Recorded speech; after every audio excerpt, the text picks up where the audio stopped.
அண்ணாமலை ராஜினாமா செய்து விட்டார் அப்படின்னு. உண்மையிலேயே அது ராஜினாமா செய்யலைன்னா இந்நேரம் அண்ணாமலை தரப்பு இப்படி ஒரு செய்தி வதந்தியாக பரப்பப்படுகிறதுன்னு சொல்லி சரி செஞ்சா அதையே இன்னும் சொல்லாம இருக்காரு. அது வேற ஒரு சில டீல்ல இருக்கு. விவசாய அமைப்பு ஒன்றை ஆரம்பித்து ஒரு வருஷம் டிராவல் பண்ற மாதிரியும், அதற்கு பிறகு ஒரு 1 year டிராக்டர் ஓட்டுவோம், அதுக்கப்புறம் ஒரு இனோவா வாங்கிப்போம், அந்த மாதிரி ஏதோ பிளான் பண்ணிருக்காரு. அதுக்கு பிறகு அதை ஒரு அரசியல் கட்சியாக மாற்றி இந்த சாதி இந்துக்கள் அப்படிங்கிற அந்த கேட்டகரியை கொஞ்சம் போலரைஸ் பண்றது, மேல ஸ்பைசஸ் ஆடட் மாதிரி கிறிஸ்டியன் வெர்சஸ் ஹிந்து அப்படிங்கிற அந்த போலரைசேஷனை இன்னும் பிரமாதப்படுத்துவது அப்படிங்கிற வேலை திட்டத்தோடு அமித்ஷா, பிஜேபி அதனுடைய அனுகூலங்களை பெறக்கூடிய இன்னொரு மாநில கட்சியாக அண்ணாமலை வலம் வருவதற்குண்டான வாய்ப்புகள் இருக்கிறது. விஜய நீங்க ஒருவேளை ப்ரோக்ரசிவ், அவங்க ஈக்குவல் அப்படின்னு நினைச்சீங்கன்னா அது நம்மளே ஏமாத்திக்கிற தன்மை. ஏதாவது ஒரு இடத்தில் விஜய் பெரியார் குறித்தோ கருப்பு கலர் யாருன்னு தெரியும்னா பெரியார் தான் வாய் நிறைய சொல்றதுக்கு பயந்து போய் கிடக்கிற ஒருத்தரை போய் நீங்க பெரியாரிஸ்ட் ரேஞ்சுக்கு அவருக்கு பில்டப் கொடுக்கறதெல்லாம் பச்சா யோக்கியத்தனா அபத்தம். இதெல்லாம் எடப்பாடி ரேஞ்சில தான் டீல் பண்ணணும். நசன் நீங்க கோட்டை போடுங்க, போயஸ் கார்டன்ல வீடு வாங்குங்க, அல்லு சில்லு என்று சொல்லிவிட்டு அவர்களிடமே பேரம் பேசி ஆதரவு பெற்று ஆட்சி அமைத்தது தில்லு முள்ளு.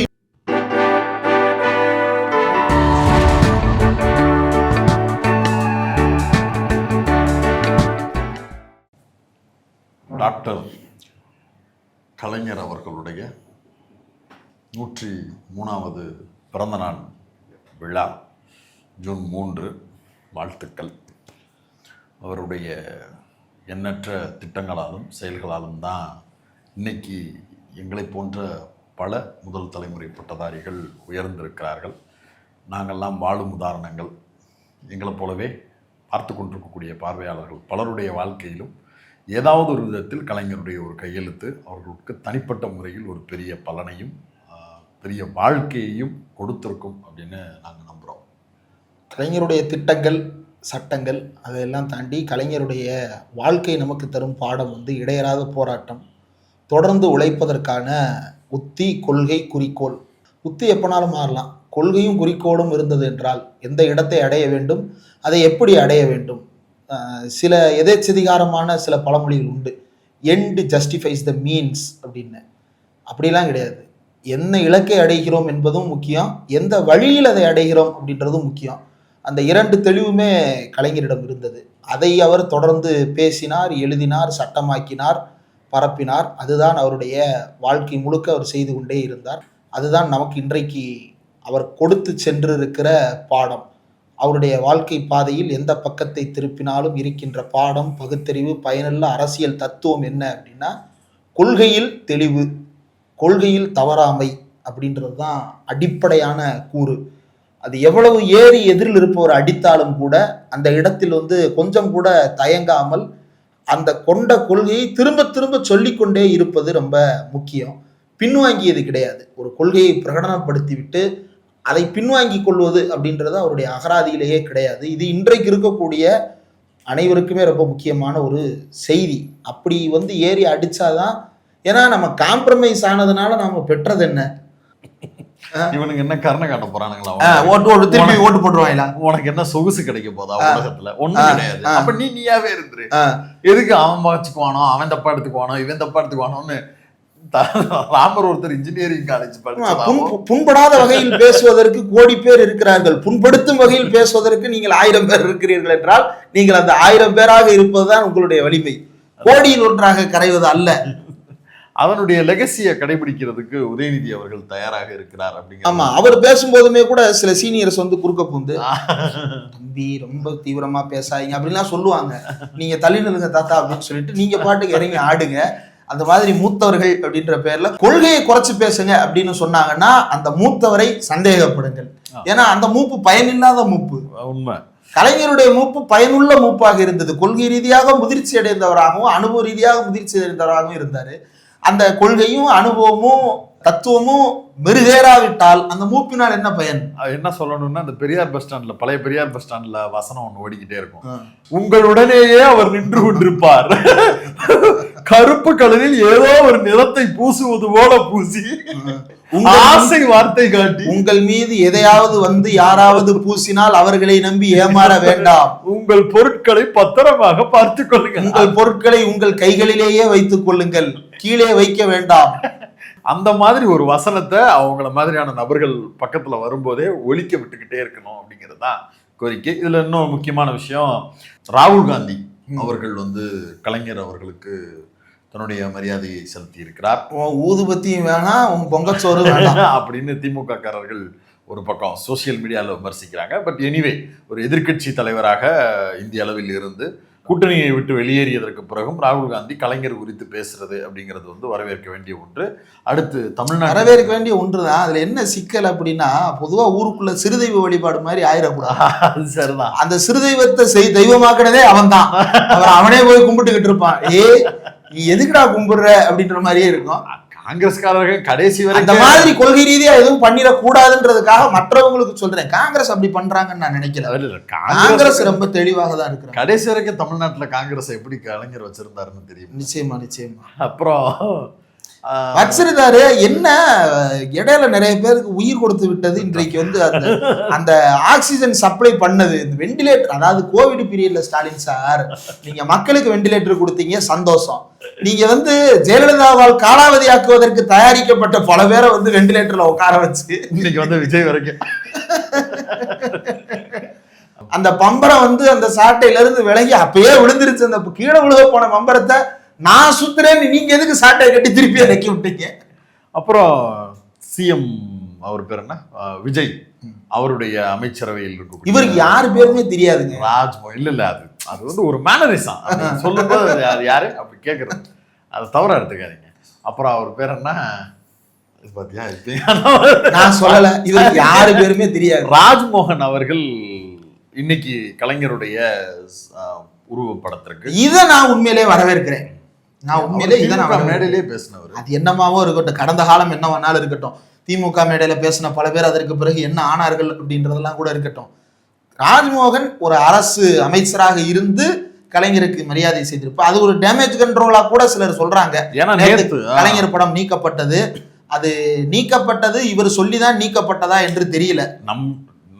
பர்சனலா ராஜ்மோகனை தெரியுங்கிற அடிப்படையில சொல்றேன். அப்படிப்பட்ட நபர் எனக்கு தெரியாது. இல்ல அவருக்கு நபர் இல்ல. நான் ரசிகர்களுக்கு சொல்றேன். ஏன்னா போற இடங்கள்ல வந்து என்னைய மடக்கி, உங்களுக்கு தான் ராஜ்மோகன் சார தெரியுமே, நீங்க எனக்கு தெரியும்னா அவர் என்ன, நானு என்ன, எனக்கு தெரியாது, இவருக்கு தெரியும். இவர் பேர் மில்டன், போடு நேம் கார்டை போடு. அவர் என்ன அங்காளி பங்காளியா? அவரோட நம்மளுக்கு என்ன, எனக்கு பிரச்சனையா?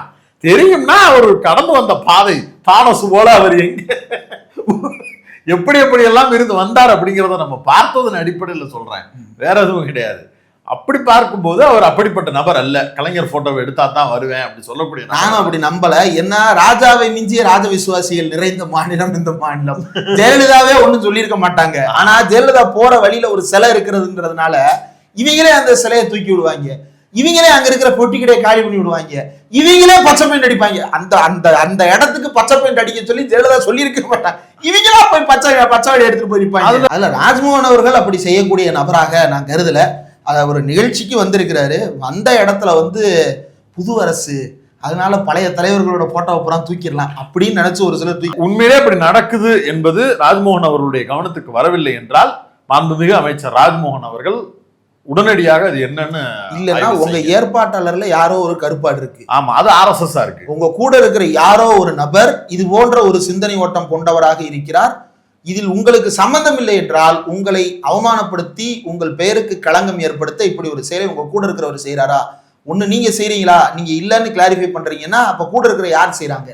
நீங்க செய்யற ஆளா இருந்திருந்தா இன்னைக்கு அவருடைய படத்துக்கு வந்து இது மரியாதை கொடுத்துருக்க மாட்டீங்க. அப்ப நீங்க செய்யல, நான் இப்படியே புரிஞ்சுக்கிறேன். உங்க மேல வந்து நான் டவுட்டே வைக்கல. அப்ப வேற யாருங்கிறத மட்டும் நீங்க டிக்ளேர் பண்ண வேண்டிய பொறுப்பும் கடமையும் உங்களுக்கு இருக்கிறது. ஆமா, கிளியர் பண்றாங்க, பண்ணட்டும். வேற யாராவது மூத்த லெகசியான மீடியாக்கள் போய் மைக்கு கொடுத்தா பேட்டிலாம் கிடைக்கும். அதனால அந்த மாதிரி லெகசி மீடியாக்கள் யாராவது இருந்தீங்கன்னா இதை பேட்டியா கேட்டு கிளியர் பண்ணி கொடுங்க. அப்புறம் இன்றைய கலைஞருடைய பிறந்தநாள் அன்றே ஒரு வரலாற்று முக்கியத்துவம் வாய்ந்த வெற்றியையும் நாம் அடைந்திருக்கிறார்கள் திமுக சொந்தங்கள். மேனாள் சட்டப்பேரவை தலைவர், முன்னாள் சட்டமன்ற உறுப்பினர் திரு அப்பாவு அவர்கள் ராதாபுரம் தொகுதியில இதற்கு முன்பு 2016-21 இடைப்பட்ட காலத்திற்கான தேர்தல் 2016 நடந்தபோது அந்த தேர்தலில் அவர் தோற்றார் என்று அறிவிக்கப்பட்டது. அவர் வந்து கவுண்டிங்கில் எனக்கு சந்தேகம் இருக்குது, ரீகவுண்ட் பண்ணுங்கன்னு அங்கே இருக்க தேர்தல் அதிகாரிகிட்ட கேட்குறது அவருடைய லீகல் ரைட், கான்ஸ்டிடியூஷனல் ரைட். அதை கேட்பதற்கு அவர் போன போது சிஐஎஸ்எஃப் வீரர்களை வைத்து அந்த வேட்பாளராகிய அன்றைய அப்பாவு அவர்கள் வந்து தூக்கி வீசப்பட்டார். அவர் நீங்கள் உருவத்தை பார்த்தீங்க அப்படின்னா அவ்வளோ பெரிய உருவத்தை வந்து பிடிச்சி தள்ளி விட்டுருப்பாங்க. அந்த வீடியோலாம் பார்க்கறதுக்கே ரொம்ப, யாருக்குமே இப்படி எதிரிக்கு கூட இப்படி ஒரு நிலை வரக்கூடாது. ஒரு ஆளா இருப்பாரு. ஆமா, ஒத்தாளா இருப்பாரு. இன்பதுரை வந்து அப்ப ஜெயிச்சாரு. இப்போ ஒரு நாடாளுமன்ற மாநிலங்களவை உறுப்பினராக போயிட்டாரு. ஏன்னா திரும்ப போட்டிட்டு என்ன பிரச்சனை அவனுக்கு தெரியாததுனால அவர் நம்ம சேஃபா வந்து நாடாளுமன்ற மாநிலங்களவை, மூத்த வழக்கறிஞர், வழக்குகள் எல்லாம் நிறைய நடத்தி இருக்கிறாரு. எல்லாத்துக்கும் ஃபைன் மட்டும் கட்டுவாரு. அவருக்கு இயல்பா அது நடக்கும். அவரு இன்பதுரை அப்படிதான் இருந்தாரு. இன்பதுரை அப்படியே போய் உட்காந்து இருக்க போது ஃபைனை போட்டு அனுப்புங்க. நிறைய வழக்குகளும் தொடுத்து இருக்கிறாரு, அது வேற. இந்த மாதிரி வந்து வெற்றி வந்து அப்பாவு அவர்களுக்கு இன்னும் நீதிமன்றம் இன்றைக்கு அறிவித்திருக்கிறது. இப்ப என்ன பண்ணுவாங்க, அந்த சட்டமன்ற 5 வருஷம் அவருக்கு பென்ஷன் மட்டும் அதுல இருந்து கட் ஆகுதான். அப்படியா? அப்ப 5 வருஷம் இன்பதுரை வாங்கின சம்பளத்தை வாங்கி அப்பாவிட்ட கொடுக்க வேண்டியதானே? ஆமா, அவர் மன உளைச்சலுக்கு உள்ளானதுக்கெல்லாம் என்ன பேமெண்ட்? சம்பளத்தை வாங்க முடியாது. ஏன்னா 5 வருஷம் அவர் வேலை பார்த்திருக்கிறாரு. டிஸ்பியூட்டே ஒரு 104 ஓட்டலங்க. 104 ஜட்ஜு உட்கார்ந்து என்னன்னா கூட அது என்னங்க 1 மணி நேரத்துக்கு இல்ல இது அப்பயே கண்டுபிடிச்சிட்டாங்க. அப்புறம் தீர்ப்பு கொடுக்கறதுக்கு அதை மூடி வச்சிட்டாங்க. பொட்டி எண்ணப்பட்டது, அறிவிக்கப்படாமல் மூடப்பட்டது. இதே மாதிரிதான் மாண்புமிகு முன்னாள் அமைச்சர் பெரிய கருப்பன் அவர்களுக்கும் நடக்க போகுது. அவருடைய தொகுதியில தாவேகா வேட்பாளர் ஒரு ஓட்டுல ஜெயிச்சார். எலெக்ஷன் பெட்டிஷன் போட்டிருக்காரு, கேஸும் போட்டிருக்காங்க. என்ஆர் இளங்கோ அவர்கள் வழக்கும் தொடுத்திருக்கிறாரு. அது என்ன நடக்குதுன்றத பார்க்கணும். கண்டிப்பா ஒரு ஓட்டுங்கிறதெல்லாம் வந்து ஈஸியா கண்டுபிடிக்க முடிஞ்ச ஒண்ணு. இதே மாதிரி 10 வருஷம் கழிச்சு தீர்ப்பு கொடுக்காம இதெல்லாம் கன்சிடர் பண்ணி முன்னாடியே கொடுத்தீங்கன்னா யாரு உண்மையிலேயே அந்த தொகுதியினுடைய எம்எல்ஏங்கிறத கன்சிடர் பண்ணலாம். இல்ல இந்த தேர்தல் என்னன்னதே செல்லாது, மறு தேர்தல் வச்சுக்குருவோம் அந்த தொகுதிக்கு, அப்படி கூட முடிவெடுங்க. இந்திய ஜனநாயகத்துல அப்படிப்பட்ட தீர்ப்புகள் அளிக்கப்பட்டதே இல்லை, இனிமேலும் அளிக்கப்படாது. நான் எழுதி வச்சு நான் சொல்றேன், the clock cannot be set back. Judge சொல்றாரா இல்லையான்னு மட்டும் பாருங்க. நடந்ததை யாராலும் மாற்றி அமைக்க முடியாது, சொல்றாங்களா இல்லைன்னு மட்டும் பாருங்க. ரீகவுண்ட் சார், அவர் சட்டமன்ற உறுப்பினராய் அமைச்சராய் பதவியேற்று செயல்பட ஆரம்பிச்சிட்டாரு, அதையெல்லாம் ரிவர்ஸ் பண்ண முடியாதுன்னு சொல்லுவாங்க. சாமானியர்களுடைய கடைசி வழக்கறிஞர் யாராவது பார்த்தா சொல்லுங்க, இந்த கிளாக் cannot be set backன்றத நீதிபதிகள் சொல்லுவாங்களா மாட்டாங்களா? அதெல்லாம் பேட்டரி தீர்ந்து போச்சுன்னா மறுபடியும் செட் பண்ணிக்கலாம். பின்னாடி திருப்பினா திரும்ப போகுது, அது என்ன கிளாக் செட் ஆகும்? கேட்கறதுக்கு அபத்தமா இருக்குல்ல, அது நீதிமன்றத்துல அப்படித்தான் வருது, என்ன பண்றது? அப்ப உண்மையிலே நீதி என்ன அப்படிங்கிறது தான் கேள்வி. நீதினா இந்த 10 வருஷம் கழிச்சு கிடைச்சிருக்குல்ல, வெளியே கருப்புசாமி சிலை இருக்கா இல்லையா, அப்பதான் நீதி கிடைக்கும். அவரு அது சரிதான். அப்பாவு அவர்கள் இந்த தீர்ப்பு வந்த உடனேயே கலைஞர் அவர்களுடைய நினைவிடத்திற்கு போய் மரியாதை செலுத்தி விட்டு அறிவாலயத்தில் முதல்வர் அவர்களை கலைஞர் இருந்தப்போ போட்ட கேஸ், அதுக்கப்புறம் உதயநிதி ஸ்டாலினே வந்துட்டாரு, அதுக்கப்புறம் கொடுக்குறாங்க தீர்ப்பு. ஆனாலும் அவர் நீதி வென்றது அப்படிங்கிற ஒரு பெரிய மகிழ்ச்சியில் இருந்தார். நம்மளும் அழைத்து பேசிய போது அவ்வளவு உற்சாகமா ஜெயிச்சிட்டோம் அப்படின்ற அந்த ஃபீலோட பேசியிருந்தார். உண்மையிலேயே அந்த போராட்டத்திற்கு 10 வருஷம் எத்தனை முறை அவர் சபாநாயகராக இருக்கும்போதும் சரி, அவர் பல முறை நீதிமன்ற வாசல்ல ஏறி வந்து நின்று எல்லா கேஸையும் எல்லா வாய்தாவையும் பார்த்து, அது அப்பாவு அவர்களுடைய போராட்டத்துக்கு வெற்றி கிடைத்தது. ஆனா ஜனநாயகத்துக்கு வந்து இது சவக்குழியால் அமைந்திருக்குது. இப்ப 5 வருஷம் ஜெயிக்காத ஒருத்தர் எம்எல்ஏவா இருந்திருக்கிறாரு. 5 வருஷமும் மாசம் 1.5 லட்சம் சம்பளம் வாங்கியிருக்கிறாரு, பென்ஷன் வாங்குறாரு. இப்ப கொடுக்கல, இனிமேல் நிப்பாட்டுவாங்கன்னு வைங்க. இது வரைக்கும் பென்ஷன் வாங்கி இருக்கிறாருல, ரெட்ரீவ் பண்ணுங்க. என்ன நீதி இதுல? நீதி கிடைத்ததா? அப்பாவு அவர்கள் போராட்டத்திற்கு வெற்றி கிடைத்தது.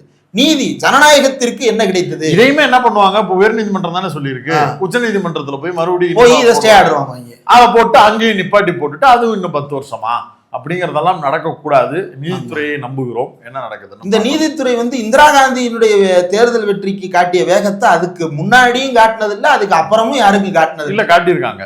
மோடி அவர்களுக்கு ஃபேவரட்டா தேர்தல் ஆணைய அதிகாரியை போடுறதுக்கு வேகமாக. ஆனா கண்டெஸ்ட் பண்ண விவகாரத்துல வந்து இந்திரா காந்திக்கு கொடுத்தீங்கல்ல தீர்ப்பு, அது ஏன் இப்ப மற்ற யாரும் கொடுக்கறது இல்லை? ஏன் அது ஏன் தெரியல? அது ஒரு பக்கம். அப்புறம் அண்ணாமலையினுடைய செய்தி தெரியல, ஒருவேளை இந்திரா காந்தி பேங்கெல்லாம் நேஷனலைஸ் பண்ணதுனாலயா அல்லது மன்னர் மானியத்தை ஒழிச்சதுனாலயா தெரியல. இந்திரா காந்தியின் மீது பல விமர்சனங்கள் இருக்கு. ஆனா கோர்ட்டையே இந்திரா காந்திக்கு இவ்வளவு பெரிய அதிரடி காட்டிய அந்த கோர்ட் வந்து உலகத்தில் வேற யாருக்கும் அந்த அதிரடி, பாகிஸ்தானுக்கு பிறகு ஒரு அதிரடியான தீர்ப்பு வந்து நீதிமன்றங்களால கொடுக்கப்பட்டதுன்னா இந்திரா காந்திக்கு மட்டும்தான், தேர்தல் வெற்றி செல்லாதுன்னு. அந்த அம்மா அதுக்கப்புறம் இந்த எமர்ஜென்சியை போட்டாங்க. ஓ, எனக்கு சொல்லாதுங்கறியா, இந்தா வச்சுக்கோ. ஆமா, தொடர்ச்சியாக 2 நாட்களாக நானும் இருக்கண்டா இந்த நாட்டில் அப்படின்னு தன்னை வந்து ஒரு கல்யாண மாப்பிள்ளையாக சேர்த்து கொள்ளும்படி தமிழ்நாட்டுக்குள் புது வேட்டி சட்டையை மாட்டிக்கொண்டு சுற்ற ஆரம்பிக்கிறார் அண்ணாமலை அவர்கள். டெல்லியில் அவர் ஒன்றும் சொல்லலையே இன்னும். அவர் இன்னும் சொல்லலை. ஆனால் அவர் சார்பாக பேசக்கூடியவர்கள் எல்லோரும் ஆளாளுக்கு ஒரு திசையை நோக்கி பயணிக்கிறார்கள். யாரு சார்பானா? அவருடைய சார்பு ஊடகங்களை தான் நீங்கள் டிக்ளேர் அவர் வந்து அண்ணாமலை ராஜினாமா செய்து விட்டார் அப்படின்னு.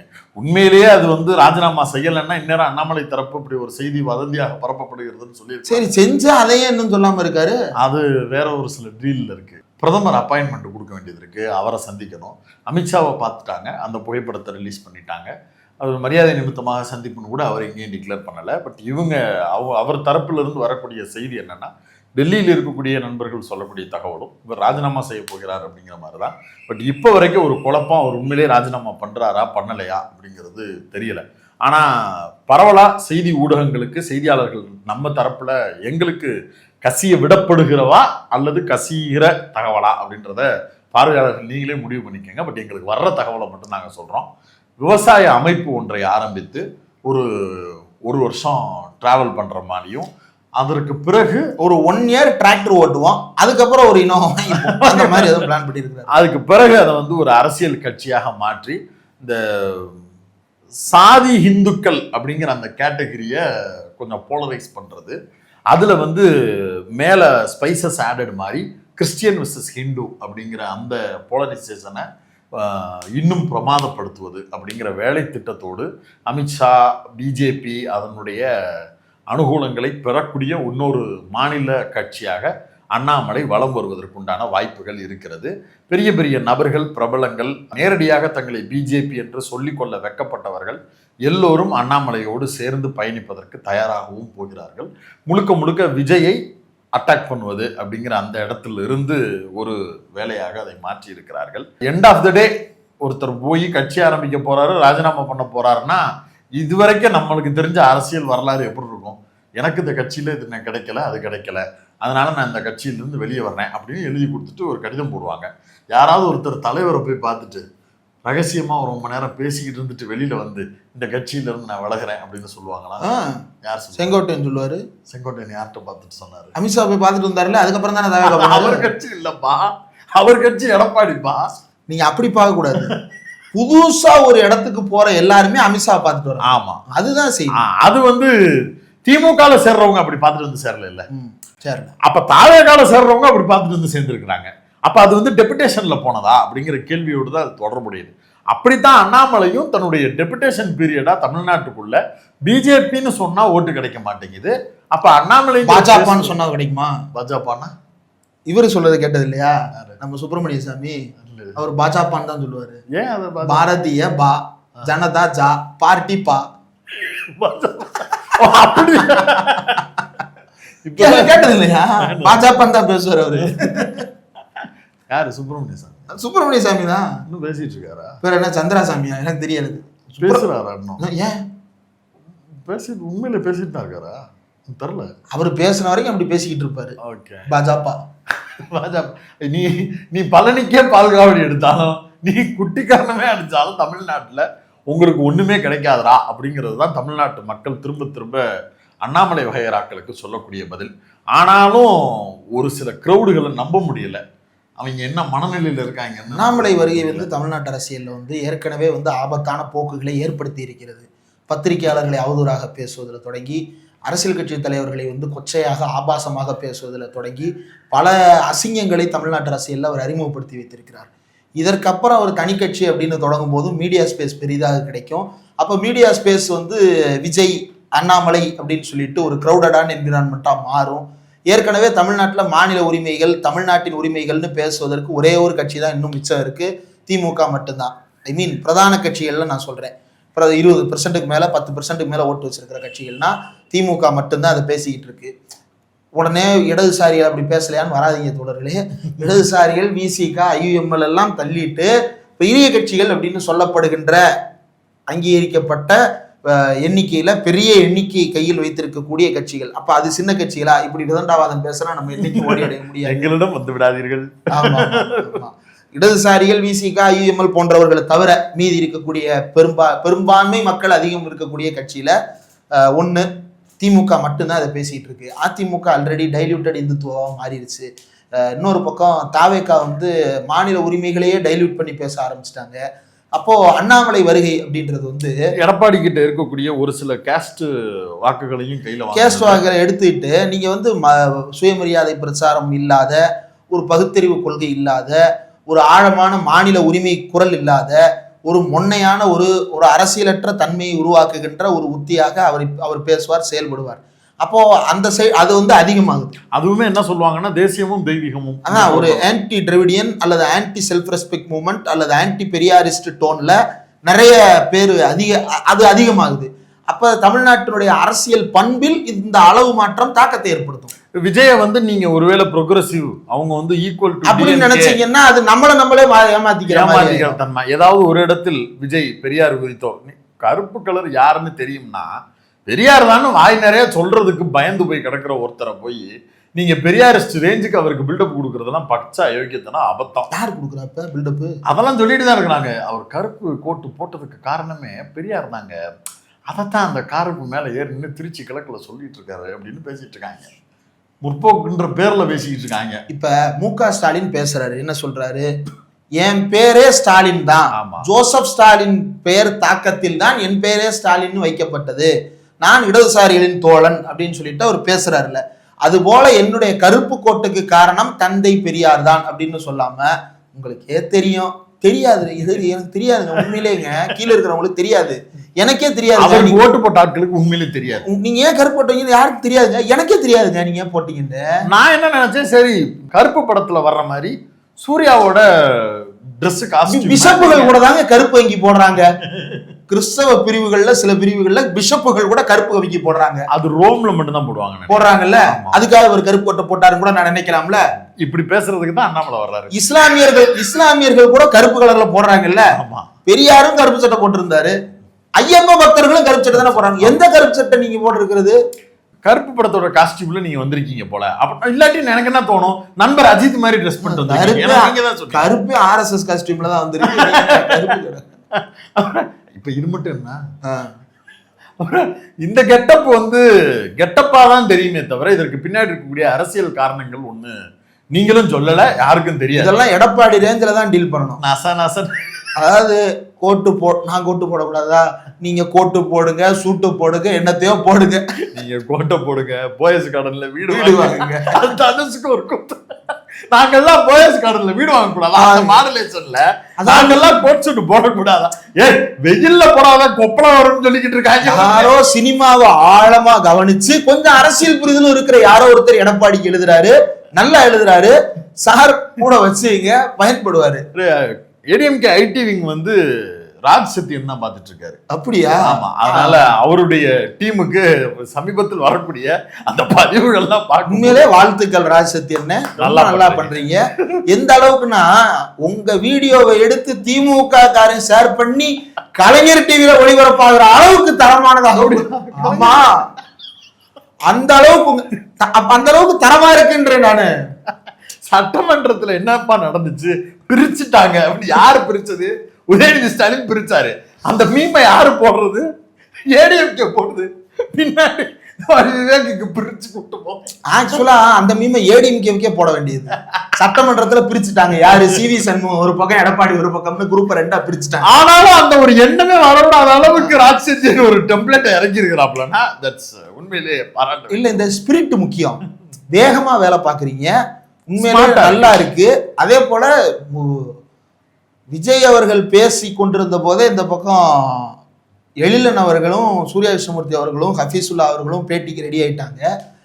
அவங்க பேட்டி ஆரம்பிக்கிறதுக்குள்ள இவருடைய ரிப்ளை வந்துருச்சு, எடப்பாடியுடைய ரிப்ளை வந்துருச்சு. என்னண்டு கோட்டை போடுங்க, போயஸ் கார்டன்ல வீடு வாங்குங்க, என்னமோ உலகமே உங்களை சுத்தி தான் இருக்கிற மாதிரி சும்மா நசன்னு உழப்பிக்கிட்டு இருக்காதீங்க அப்படின்ட்டு அவர் பேசின ஸ்லாங்கிலேயே அப்படி பதில் சொன்னது நல்லா இருந்துச்சு. ஆனா என்ன காலம் போன காலத்துல இதெல்லாம் பேசுற மாதிரி ஆயிப்போச்சு. இதெல்லாம் நீங்க போன ஒரு வருஷம் ஏதாவது நல்லா அப்படி பேசி காலம் தான் எல்லாருமே இல்லங்க. இந்த ரிப்ளையே ஏடிஎம்கே விஜய்க்கு போன 1 இயர் கொடுத்துருக்கலாம்ல. திமுக கொடுத்துருக்கணும் தப்பா, அவங்களை தனியா அடிப்போம். நீங்க இதே மாதிரி பயங்கரமான ஒரு ரிப்ளைய நீங்க விஜய்க்கு போன 1 இயர் கொடுத்துருந்தீங்கன்னா இன்னைக்கு ரிசல்ட்டே வேற. ஏன் இதையுமே ஏடிஎம்கே சொல்ல வேண்டியது இருக்குன்னா, திமுகவையாச்சும் போட்டின்னு ஒண்ணு இருக்கு, அது திமுகவுக்கு எனக்கும் தான் அவங்க இருப்பதாக அவர்களுடைய பிரசன்ஸை விஜய் ஒத்துக்கிட்டாரு. அதனால சரி ரைட்டு, நீ எங்கள்கிட்ட தான் சண்டைக்கு வர்ற, தள்ளி நில்லு, நான் உன்னைய சண்டைக்கு கூப்பிடல, உன்னைய நான் சண்டைக்கான ஆளாவே நான் நினைக்கல அப்படின்னு திமுக சொல்லிருச்சு. அப்படி கூட புரிஞ்சுக்கலாம். உங்களை யார் நீங்க? தமிழ்நாட்டை அதிக முறை ஆட்சி செய்த ஒரு கட்சி. யார் நீங்க? தொடர்ச்சியா 2 முறை பல்வேறு நேரங்கள்ல தமிழ்நாட்டுக்கு ஆட்சி செய்த நீங்க. உங்களை பார்த்து நீங்க ஒரு ஆளே இல்ல, அதெல்லாம் ஒரு கட்சியா மற்றும் சிலர் அப்படின்னு சொன்னப்பயாச்சு உங்களுக்கு கோபம் வெளியில வந்து அடிச்சிருந்திருக்கணும். மாறா நீங்க என்ன பண்ணீங்க? அவர் கேட்காமலே நீங்க இன்னைக்கு சிஎம்க்கு ஆதரவு கொடுத்தது பெரிய தவறு போலவே, அவர் கேட்காமையே நீங்க வந்து கரூர் விவகாரத்துல அவருக்கு முட்டு கொடுத்தீங்க. எங்க ஒரு சட்டமன்றத்துல போய் நீங்க பேசுறீங்க. அப்பயே நான் சொன்னேன், இதெல்லாம் வேணுமா சார் எடப்பாடி சார்? ஏன் சார் இப்படி இந்த கேலி கூத்துக்களை எல்லாம் சட்டமன்றத்துக்கு கொண்டு வந்து குறிப்பில ஏத்துறீங்கன்னு நான் கேட்டேன். பாம்புக்கு பால் வார்த்தீங்க, அதை முட்டையை குடிச்சிட்டு புஜிட்டிக்கா புரோட்டீன் கிடைச்சிருச்சு, ஒத்துன்னு போடுது. இப்ப இதுல வந்து இந்த ஒரு ரிப்ளை நல்லா இருந்துச்சு. நான் வந்து எந்த அளவுக்கு அதை பாக்குறேன்னா, இவங்க சொன்ன ரிப்ளைய அப்படியே ஆவாசா அவர்கள் சொல்றாரு. எப்படி ஆயிடுச்சு பாருங்க. அவர் பேசுறத இவங்க திட்டுவாங்க, இவங்க பேசுறத அவர் ரிப்ளை பண்ற அளவுக்கு ஆயிடுச்சு. எடப்பாடி டீம் தான் என்ன பண்ணாங்கன்னா, அல்லு சில்லு அப்படின்னு சொன்னதுக்கு அன்னைக்கே ரிப்ளை வந்துச்சு ஐடி விங்ல இருந்து. என்னன்னு இன்பதுரை தான் சொன்னார். இன்பதுரை எம்பி என்ன சொன்னாருன்னா, அல்லு சில்லு என்று சொல்லிவிட்டு அவர்களிடமே பேரம் பேசி ஆதரவு பெற்று ஆட்சி அமைத்தது தில்லு முள்ளு இல்லையா அப்படின்னு கேட்டாரு.